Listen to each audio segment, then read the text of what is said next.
Assalamualaikum warahmatullahi wabarakatuh. Nama saya Dimas Ajeng Farabani, NPM 210820010033 dari Prodi Sistem Informasi UPN Veteran Jawa Timur. Dalam video ini saya akan membahas seputar overthinking. Nah, sebelum masuk lebih dalam ke pembahasan overthinking, di awal video ini saya akan memberitahu apa sih overthinking itu. Jadi, overthinking adalah istilah yang ditujukan kepada orang-orang yang terlalu banyak berpikir. Tapi overthinking sendiri ini berbeda dengan pemikir. Masih banyak sekali orang yang menganggap overthinking ini sama dengan pemikir, padahal sebenarnya overthinking ini berbeda dengan pemikir. Menurut saya pribadi, overthinking ini sudah next level dari pemikir dan beberapa langkah lebih parah dari pemikir. Kenapa saya katakan beberapa langkah lebih parah? Karena overthinking ini biasanya dipikirkan hal-hal yang gak penting, hal-hal sepele, hal-hal kecil yang gak seharusnya dipikirkan, dan mostly kemungkinan buruk dari setiap masalah, setiap keadaan maupun setiap kejadian. Dari artikel yang saya baca, overthinking ini merupakan gejala awal atau indikasi awal dari penyakit mental seperti gangguan kecemasan dan depresi. Berikut ini adalah tanda-tanda bahwa Anda adalah seorang yang overthinking. Yang pertama, biasanya orang yang overthinking tidak fokus untuk mencari solusi, melainkan lebih berfokus kepada masalah yang sedang dihadapi. Yang kedua, sering merenungkan hal yang sama berulang-ulang. Semisal dia melakukan suatu kesalahan, seorang overthinking akan memikirkan kesalahan itu berulang-ulang kali.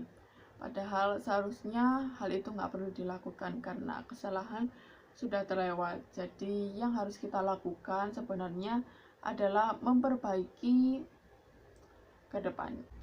Yang ketiga, rasa cemas yang membuat susah tidur.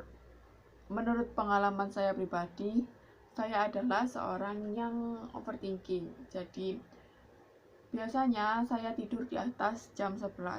Kenapa? Soalnya banyak pikiran-pikiran gak jelas datang pas waktu malam sebelum tidur. Jadi saya susah tidur dan biasanya tidur di atas jam 11. Dan itu pun tidurnya juga kurang nyenyak karena pemikiran-pemikiran di otak belum selesai. Yang keempat, Anda seringkali susah membuat keputusan. Seorang overthinking ini biasanya susah membuat keputusan. Kenapa? Karena dia memiliki banyak kemungkinan di dalam otaknya. Contoh, saat dia akan diajak keluar oleh temannya, tapi dia sudah punya acara sendiri, misal ada acara keluarga, terus dia juga diajak temannya keluar pada saat yang bersamaan. Nah, seorang yang overthinking ini biasanya akan sulit memilih atau sulit membuat keputusan dia harus ngapain. Biasanya dia berpikir, nanti kalau nggak ikut acara keluarga pasti dimarahin, tapi nanti kalau nggak ikut jalan-jalan sama teman-teman nanti nggak dianggap teman, seperti itu. Jadi dia mempunyai banyak kemungkinan nggak jelas di dalam otaknya yang membuat dia sulit memilih atau membuat keputusan. 5. Kerap menyalahkan diri saat mengambil keputusan. Seorang overthinking biasanya kalau mengambil keputusan, terus keputusan yang diambil salah, dia akan selalu menyalahkan dirinya. Dampak-dampak overthinking pada kesehatan tubuh. Yang pertama ada stres. Ini dikarenakan seorang overthinking memikirkan hal-hal yang tidak berguna atau hal-hal yang tidak penting secara berlebihan. Jadi tekanan psikologisnya lebih besar. Yang kedua, gangguan mental atau memperparah gejala gangguan mental. Seperti yang saya sebutkan tadi dari artikel yang sudah saya baca, overthinking ini merupakan indikasi atau gejala awal dari penyakit mental atau gangguan mental. 3. Berbagai resiko penyakit lain. Kita semua pasti sudah pernah dengar penyakit biasanya asalnya dari pikiran. Makanya kalau orang yang sakit biasanya nggak boleh banyak pikiran karena akan lebih memperparah penyakitnya.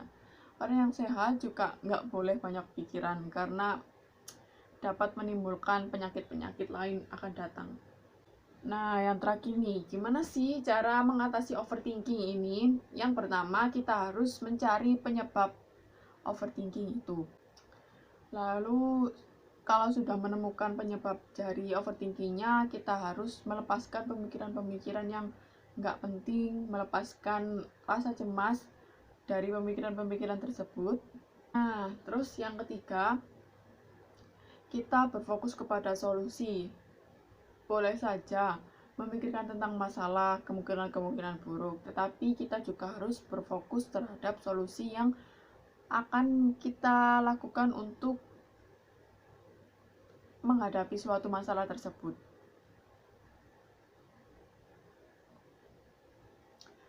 Lalu yang terakhir, kita nggak boleh berlarut dalam penyesalan ketika salah mengambil langkah. Salah mengambil langkah itu wajar. Kita hanya perlu mengevaluasi diri dan memikirkan lebih matang ke depannya saat mengambil keputusan. Sekian dari saya. Wassalamualaikum warahmatullahi wabarakatuh. Salah. Sekian dari saya. Mohon maaf apabila ada kesalahan kata, kekurangan. Masih banyak terbata-bata dalam bicara. Wassalamualaikum warahmatullahi wabarakatuh.